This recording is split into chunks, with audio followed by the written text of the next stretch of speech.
The AI trade, what are we seeing here? Markets moved into extreme fear territory. If you look on the chart from CNN, they have a fear and greed index, which is actually really useful.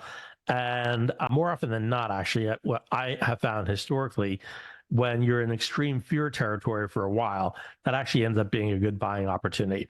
Now, just a week or so ago, we were in fear and it's moved to extreme fear. So I'm not sure how much more the market has to the downside, but clearly that fear is being reflected. We're seeing that in the market levels, and we're seeing that in this index as well. Softer labor market could anchor expectations for rate cuts, reigniting investor appetite for growth stocks. So we did see, it's kind of weird, obviously not good of labor data softer, but if the labor data is softer, it provides more incentive for the Fed to lower interest rates. Obviously, we're seeing a pullback now, and a pullback could ease valuations, offering more attractive entry points. And one thing I will highlight with a number of the AI stocks that we're focusing on today, they have already experienced a pullback, but they have very strong fundamentals. And that's why we're focusing on those names. And also, there is some confidence out there. A lot of people, are fearful that we're in an AI bubble, but there are many investors who think AI is like really in its initial stages.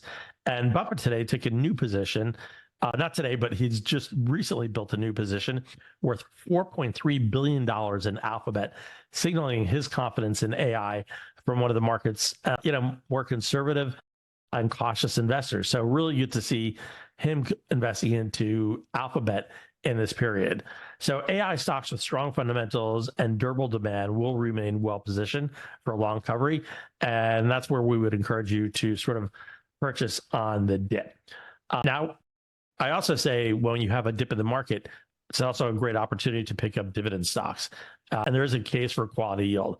So strong labor data may reduce the likelihood of near-term rate cuts, adding uncertainty to equity markets and pressuring growth stocks. So it'd be nice to have a handful of dividend-paying stocks there.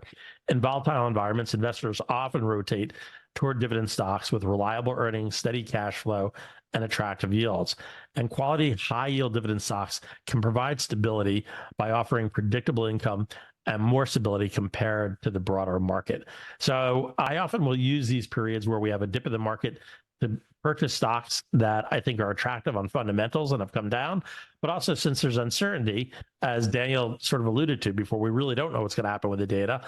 It's probably a good opportunity to pick up some stocks that have a higher yield, but quality high yield.